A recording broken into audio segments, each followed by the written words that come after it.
In this video, we will know the solutions to the junior level examination of the 13th CRR Statistical Olympiad exam that was conducted recently. The question paper consisted of 10 questions. Every question was basically on the concept of statistics and probability. Some of the questions were connected to arithmetic progressions and coordinate geometry also.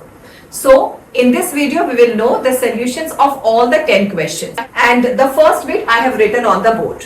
Now, let us see the question. The question is, the mean height of 60 men is 166 centimeter and mean height of 54 women is 155 centimeter. What is the mean height of these men and women together? So, how to answer from the first information? Mean height of 60 men, 60 is the observation, 166 is the mean.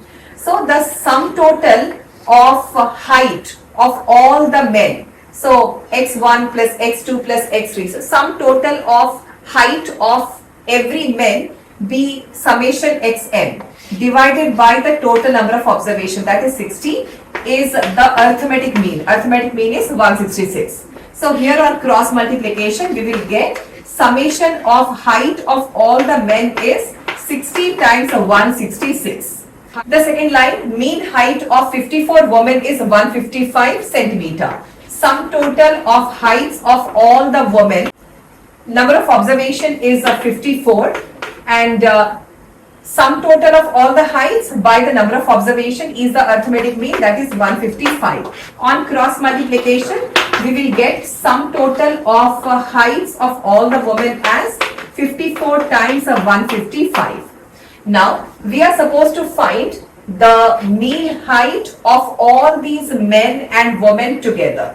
So, arithmetic mean of all the men and women together is sum total of heights of all men plus sum total of heights of all women divided by the total number of observations. There were 60 men and 54 women. 60 men plus 54 women. So, I just calculated this ahead of time. The product of this is a 9960 and the product of this is 8370. So, here when we place the numbers, here 9960 and here 8370 divided by 60 plus 54, the sum of the numerator comes out to be 18,330 by 114 and this division turns out to be 160.7. So, the average height or mean height of all the 60 men and 54 women together is 160.7. Now, the first question, second bit. The question is, the mean marks of 6 students in a test is 10. 5 students get the following marks, 1, 7, 11, 13, 17. How many marks did the 6th student get? And what is the median marks of these students? So, 5 students marks is marks of 5 students is 1, 7, 11, 13, 17. 1, 7, 11, 13, 17. We are supposed to find the 6th student marks. So, let this be x1, x2, x3, x4, x5. We should find x6. 6th student marks we should find first. So, the procedure is summation of marks of all the students divided by the number of observations. So, here 6 students are there. So, summation of xi by number of observation is the arithmetic mean. So, mean marks of 6 students is 10. So, this is 10. We go for a simple cross multiplication. Then summation of marks of all these students. That means 1 plus 7 plus 11 plus 13 plus 17 plus x6. 1 plus 7 plus 11 plus 13 plus 17 plus 6 student marks is 6 10 16. When we add all of this, we will get 49. So, what is the 6th student marks? 6th student marks is 60 minus 49, which turns out to be 11. So, 6th student gets 11 marks. Then the question is, what is the median marks of these students? For finding median marks, so 6th student marks is 11. When we want to find median marks, we have to put all the data either in ascending order or descending order. So 6 student marks is 11. So this number will come somewhere between 11 and 13. So the marks of the students are, once arranged in ascending order, is 1, 7, 11, 11, 13 and 17. So how many observations? 6 observations. Number of observation is 6, which is an even number. So what is a median? Median is the average of n by 2th observation and n by 2 plus 1th observation. So n is 6, n by 2 means 3. So median is the average of 3rd observation and 4th. 3rd and 4th observation. So 3rd observation is 1st observation, 2nd observation, 3rd observation, and the next observation is the 4th observation. So the average of these two is 11 plus 11, 22, 22 by 2, 11. So median is 11. The second question consists of 3 bits. The first bit of the second question is, what is the number of all the 3-digit even numbers which are greater than 99 that are divisible by 7? So we should say how many 3-digit numbers which are even numbers and they are divisible by 7. First what we'll do is, we'll find the list of all the 3-digit numbers that are divisible by 7. Once we know the total number of terms, then we will find out in them or among them how many are even and how many are odd. So first, the list of all the 3-digit numbers that are divisible by 7. The first number is 105. The next one we'll get by adding 7 to this, that is 112. The last number of 3 digits that is divisible by 7 is 994. Now we will find how many terms are there in this list. So this is the first term, common difference is next term minus the preceding term, and this is the nth term. We will apply the formula of nth term of an arithmetic progression. An is a plus n minus 1 d. Nth term is 994. The first term is 105 plus n, our requirement. Common difference is 112 minus 105, that is 7. This one is 994 minus 105 divided by 7 is n minus 1. This question I already answered, so I know the solutions of this. This part when we solve, we will get 127, which is n minus 1. Transposing 1 on the other side, we will get n as 127 plus 1, that is 128. So there are 128 3-digit numbers that are divisible by 7. Now, among these 128 terms or numbers which are divisible by 7, among them how many even are there and how many odd are there? As we know that number of even terms and number of odd terms should be same in this case. So, number of even terms and number of odd terms is 128 by 2. So, there are 64. So, there are 64 3-digit numbers which are even numbers and they are divisible by 7. Now, this is the second bit of second question. The question is, what is the sum of all 3-digit even numbers greater than 99 that are divisible by 7? So, this was the list of all the 3-digit numbers which were divisible by 7. But we have to find the sum of all 3-digit even numbers. So, in this list, the first even number is 112 and last even number is this. So, this happens to be the first term and this happens to be the nth term. And how many even numbers were there? There were 64 even and 64 odd. So, we have to find sum of n terms of, so we have to find sum of n terms of the finite series. So, sum of n terms is n by 2 times the first term plus the nth term. So, number of terms was 64. First term is 102. First term is 112. Last term is 994. So, sum of 64 3-digit even numbers that are divisible by 7 are 64 by 2, that is 32 times the sum of this. I already added and multiplied the numbers here. The sum of these two is 1106. Then product of 32 and this number is 36492. So 36,492 is the sum of all the 3-digit even numbers that are divisible by 7. Now we will see the third bit of second question. The question is, if a number, one number, is drawn at random from these numbers as in bit 1. Bit 1 was the set of 3-digit even numbers which were divisible by 7. They were 64 in number. So among those 64 even 3-digit numbers which were divisible by 7, among them if one number is drawn, what is the probability that it is a number greater than 500? So I have written the list of the 3-digit even numbers which are greater than 500. So the list of 3-digit numbers will be differing by 7. Common difference will be 7. But the even numbers will differ by 14. Okay. So the list of 3-digit even numbers which are greater than 500 are the first 3-digit number that is greater than 500, which is even and it is divisible by 7, should be 504. So this, when I calculated, this is the 58th term. The next 3-digit number that is even, greater than 500 obviously, and divisible by 7 is 518. The last term is 994.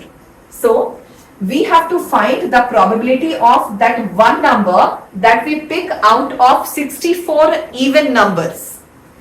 And that number is a number greater than 500 is, first we will write number of favorable outcomes in the numerator and total number of outcomes in the denominator. So total number of outcomes is, we are picking one out of those 64 even 3-digit numbers that are divisible by 7. The number of favorable outcomes is, we are picking one out of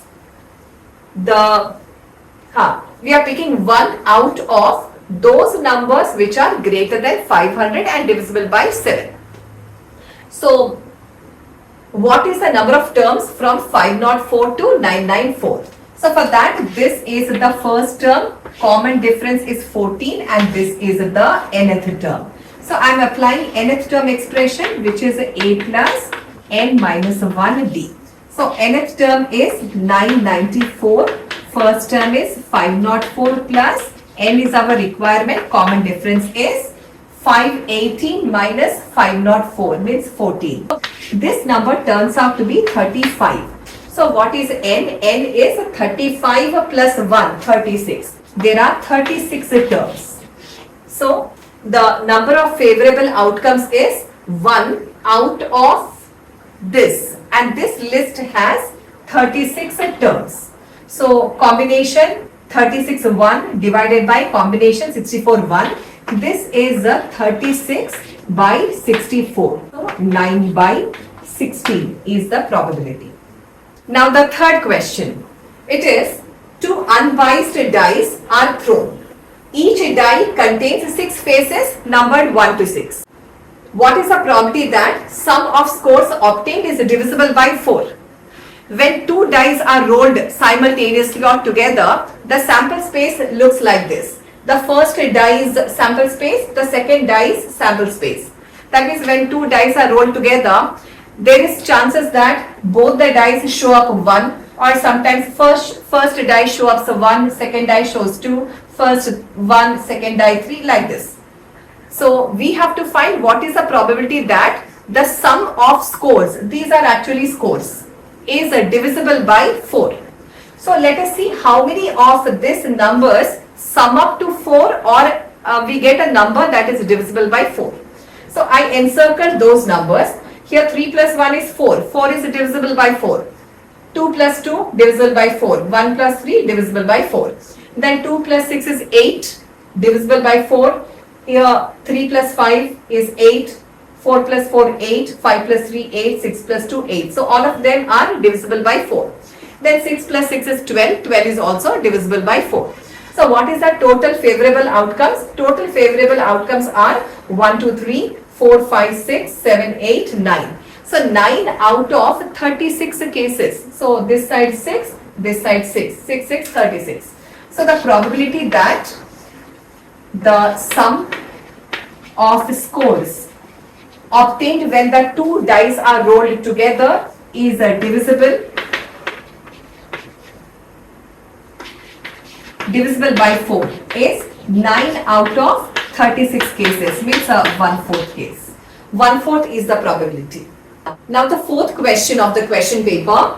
The question is, an n-digit binary number is a sequence of n zeros and ones which can be converted into a natural number by multiplying the digits with the corresponding powers of 8 and adding up.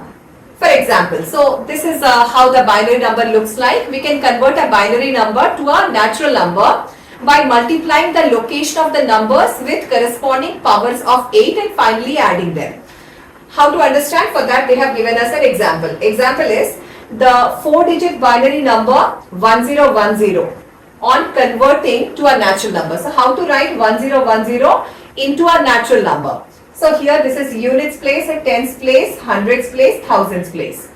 To the units place 0, 8 to the power 0 is multiplied. Then tens place 1. So 1 is multiplied to 8 to the power 1. Hundreds place 0 is multiplied to 8 to the power 2. And then the thousand place 1 is multiplied to 8 to the power 3. And then these numbers are all added to each other to get 520. Using this example, we have to find how many digit binary number is the number 4609. 4609, just like 520, we have to write in this form. It means 0 times 8 to the power plus 1 times 8 to the power, 0 times 8 to the power, 1 times 8, like this. So what I did is, before answering this or preparing this video, I did some calculation. So I found that 8 to the power 4 is 4096. This number is close to this. Then I went for 8 cube. 8 cube is 512. When we add this, we get 4608. This number is just one number less than this. So I have to add 1. 1 can be taken as 8 to the power 0. Any number or variable to the power 0 is 1. So in that way we get the total sum 4609. Now since I already got 8 to the powers, I have to put these numbers in this form. That means I want this. So this should be multiplied to 1. This also should be multiplied to 1. This also should be multiplied to 1. So that these all numbers exist. And what I don't want, that I will multiply to 0. So that that number do not exist. Which do not exist? See, to the power 4, 3 is there. But to the power 2 and 1 is missing. So those I will multiply to 0 so that they don't exist in form of a natural number.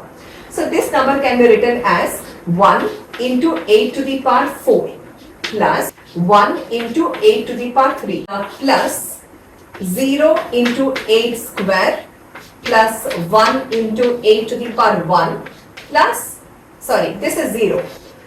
1 into 8 to the power 0. Why? Because 8 to the power 0 is 1, 1 into 1 is 1. So this is 4096, this is 512, this is 0, this is 0 and this is 1. 4096 plus 512 plus 0 plus 0 plus 1 turns out to be this natural number.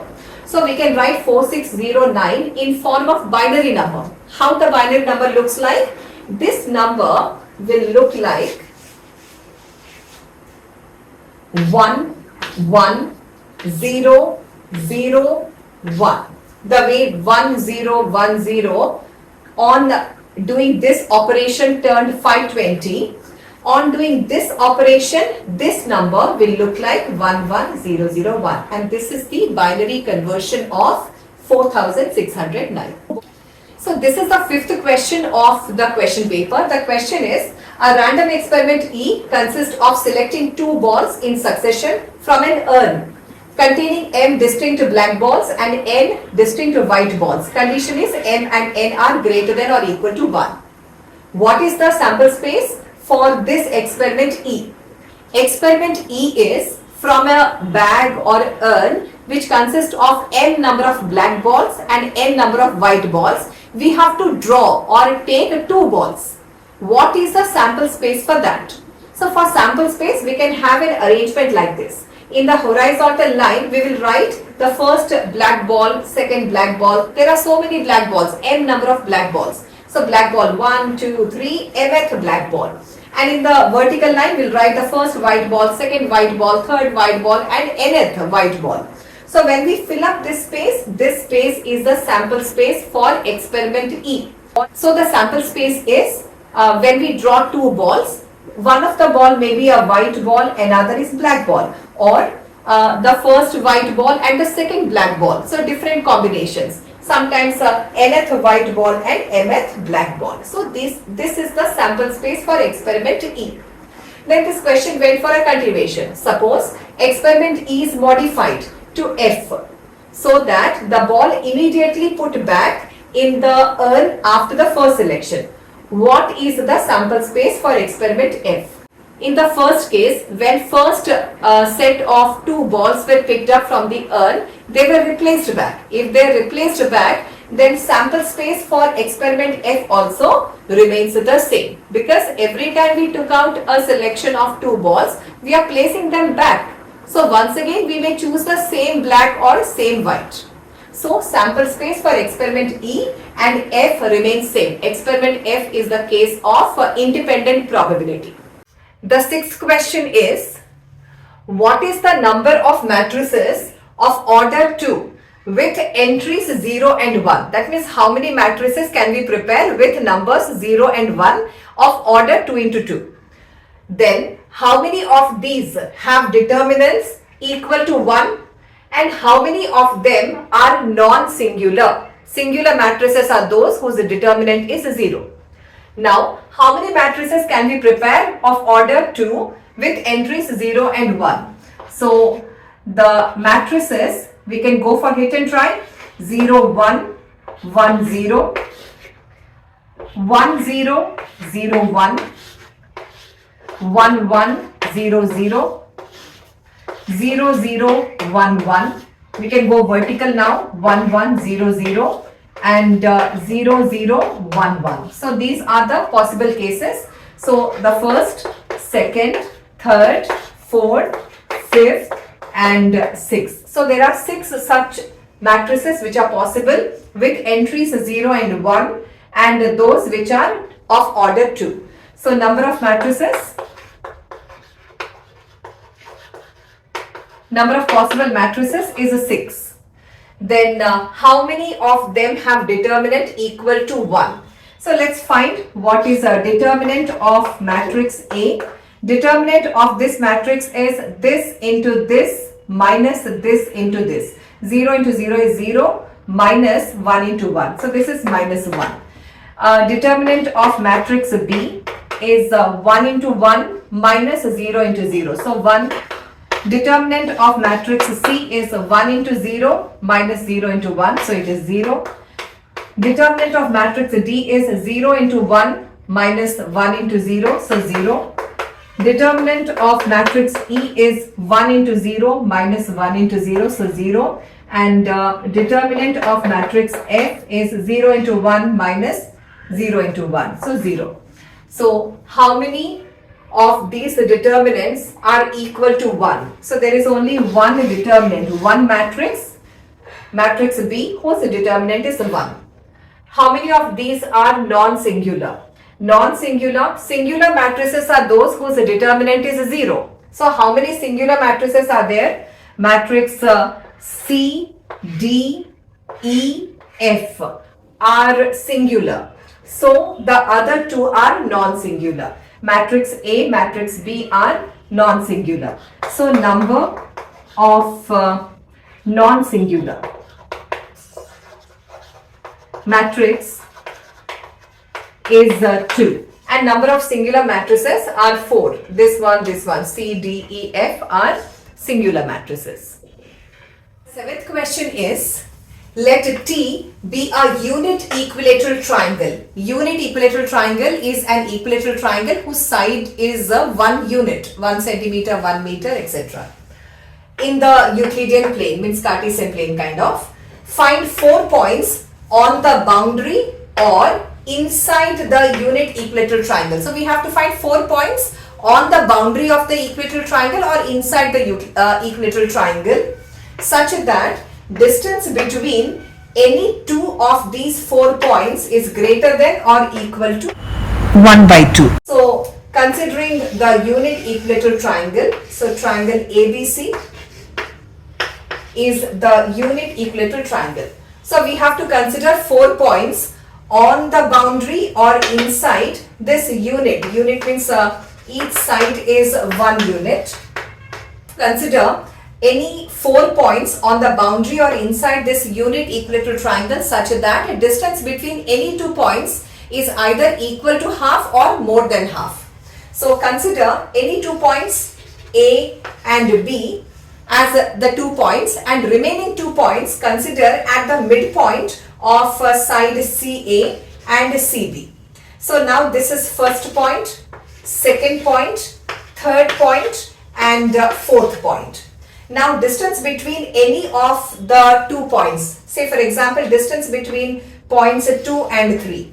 So this length is half of this length by midpoint theorem. Distance between point 1 and 2 is half of the total length. So this is a half, this length is half, since this is also half. This is also half. Why? Because this is midpoint of this 1 unit length. So if this is 1 unit, this is half, this is half. And this is 1 unit. 1 unit means of course greater than half. So distance between any 2 points is either half or more than half. So this distance is also more than half. This distance is also more than half. So find 4 points on this equilateral triangle or inside equilateral triangle such that the distance between any 2 points is either 1/2 or greater than 1/2. So the 4 points can be any 2 vertices and any 2 midpoints of the sides. Now the eighth question. The eighth question has 2 bits. First bit is give 4 integers, means give examples of 4 integers with arithmetic mean 0. Their arithmetic mean should be 0 and variance is 450. Then we have to give examples of 4 integers whose arithmetic mean is 0, median is 0 and variance is 1200. So this I solved beforehand, but first I'll tell you how to think about such question. So the first bit. For the first bit, we have to give example of 4 integers. Let the 4 integers be x1, x2, x3, x4. First, their arithmetic mean is 0. How to find arithmetic mean? x1 plus x2 plus x3 plus x4. Sum of observations by total number of observation, it should be 0. So we get our first equation x1 plus x2 plus x3 plus x4 as 0. That's 1. Number 2, variance is 450. Variance means we write sigma square is 450. Variance is the sum of squares of deviation of each observation from their mean.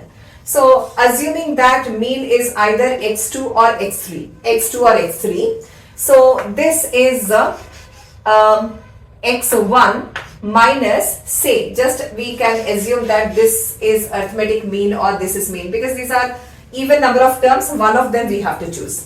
So x1 minus x2 whole square plus x2 minus x2 whole square plus x3 minus x2 whole square plus x4 minus x2 whole square divided by the total number of observations. This has to be 450. So this will give us one more equation.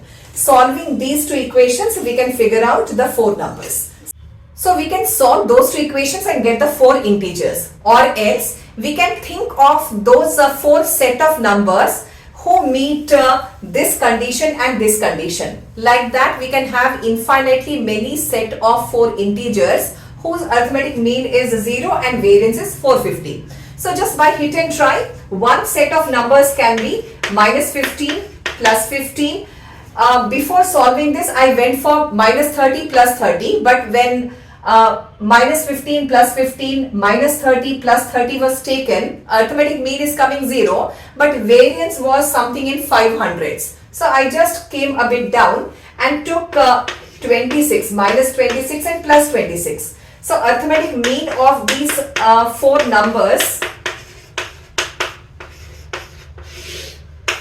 is 0. So arithmetic mean is okay. Variance is minus 15 square plus 15 square minus 26 square plus 26 square divided by 4. This number is very close to 450. So the four numbers or four integers can be these. The second bit of question number 8 is we have to give examples of 6 integers whose arithmetic mean is 0, median is 0 and variance is 1200.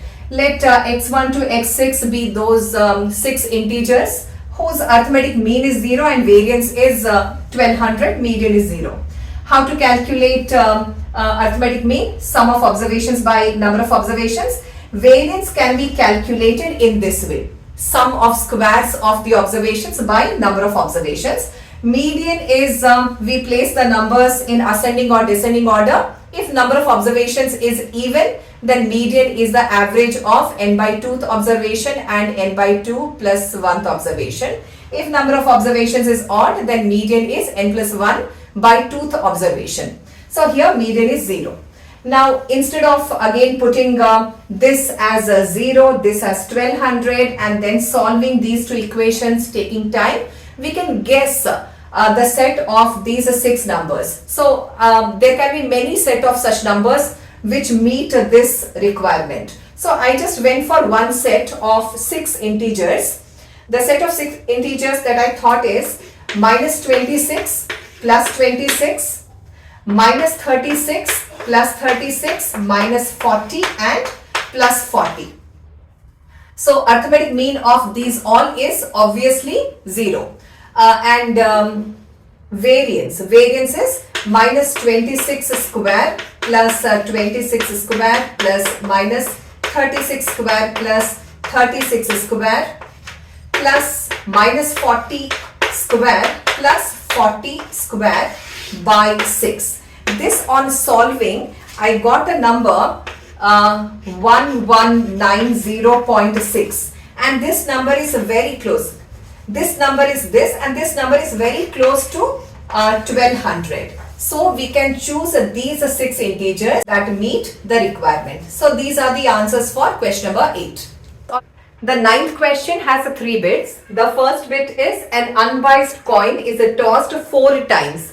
1 coin tossed 4 times or 4 coins tossed 1 times mean the same. Find the probability of the event of getting more heads than number of tails. That's the first question. Second question, if the unbiased coin is tossed 5 times, same kind of question. Find the probability of getting more heads than number of tails. The third one is also similar kind. An unbiased coin is tossed 2023 times. Find the probability of getting more heads than number of tails. So I got ready with the sample space for the first question where one unbiased coin is tossed 4 times. So along the horizontal line, I have written sample space of 2 coins tossed once or 1 coin tossed twice. So if 2 coins are tossed once simultaneously, we get head or head tail, tail head or tail tail on the 2 coins. Similarly, the same thing I wrote here, and this is the sample space of 4 coins tossed once or 1 coin tossed 4 times. So what is the total number of outcomes? Total number of outcomes is 1 coin has 2 faces and that is raised to the power number of times it is being tossed. So 2 to the power 4. So that is 16. So this becomes the denominator. What is the probability of getting more heads than tails? So more heads. So maximum head is 4, maximum tail is 4. So here this is 4 heads, 3 heads, 3 heads. Means if it is 3 heads, a tail is 1. So number of heads is more. So here 2 heads, 2 tails. So not choosing this. 3 heads, 1 tail. So choose 2 heads, 2 tails. So same number of heads, same number of tails. So that should not be counted. We should only count more number of heads and less number of tails. So this is also 2 heads, 2 tails. 1 head, 3 tails, not chosen. This is 3 heads. So 1 tail and same number, same number, this is more tails, less head, same number. Okay. So 1, 2, 3, 4, 5. So these are the 5 favorable outcomes for getting more heads than number of tails. So the first question's answer, A bit, probability of getting more heads than the number of tails is so 5 out of 16 cases. So the first bit answer is this. The second bit question, when 5 coins are tossed, what is the probability of getting more heads than tail? So this is how the sample space look like. The horizontal line is the sample space of 3 coins tossed simultaneously, and vertical line is the sample space for 2 coins tossed simultaneously. So 3 plus 2. So 5 coins tossed simultaneously. We have to find the probability of getting more heads than tails. So I have written the cases where number of heads is more than a tail. So here we will get 5 outcomes for one event. One event means when all the 5 coins are tossed once. So in 5, 50%, more than 50% is a 3. So this is the cases where we get 3 and more heads. So 3 head cases, 4 head, 3 head, 4 head, 5 head cases only 1, 4 head and 3 head. So because 5 coins are tossed, one coin has 2 sides which is tossed 5 times. So total number of outcomes is 2 to the power 5, 32. Number of favorable outcomes is 4, 5, 6, 7, 8, 9, 10, 11, 12, 13, 14, 15, 16. So it is 16. 16 by 32, which is 1 by 2. So this is probability for the second bit. The third bit is a coin is tossed 2023 times. Then what is the probability of getting more heads than tails? So this question tells that as the number of experiments are increased, what is the probability closer to? Something like experimental probability. So for 4 tosses, coin tossed 4 times, the number of what's the probability of getting more heads than tails was 5 by 16. When coin was tossed 5 times, what's the probability of getting more heads than tail was close to, that was 1 by 2. Now the coin is tossed 223 times. Then probability of getting more heads than tails is number of favorable outcomes by total number of outcomes. Number of favorable outcomes is coin has 2 sides and it is tossed 2023 times. Total number of favorable outcomes is 2 to the power 2023. Number of favorable outcomes can be found using the combination 2023k. That means selecting k. Selecting k outcomes out of 2023. K should be a number greater than half of this. That is before the case. Second case, when 5 times it was tossed, probability of getting more heads than tail was close to half, 1 by 2. So k should be a number greater than half of this, 1011. So combination 2023k, that means choosing k out of 2023, that is the favorable outcomes by the total number of outcomes. This is the probability of getting more heads than tails. The 10th question of the question paper is, there are n distinct straight lines in a Euclidean plane. Euclidean plane is a Cartesian plane such that no 3 lines intersect at the same point. What is the minimum and maximum number of intersections of these n lines? What is the minimum number of intersections if n lines are there in a Cartesian plane? Minimum number of intersection means if all the lines go parallel to each other, then there is no intersection at all. So minimum number of intersections is 0. Maximum number of intersections means, but they have given a condition that no 3 lines intersect. 3 lines need not intersect, but 2 lines can intersect. So among those n lines, how many minimum 2 lines intersections are there? So first answering minimum number of intersections. Minimum number of intersections is 0 when all the lines go parallel to each other. Maximum number of intersections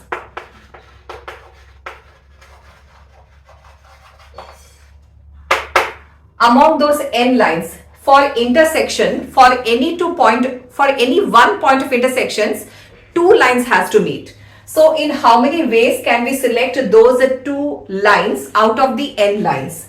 So we can choose those two lines out of those n lines in this way.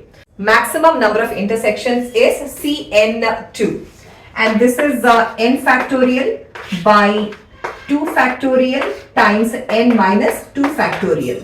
This we can write as n times n minus 1 times n minus 2 factorial. We can cancel this and we get n into n minus 1 by 2.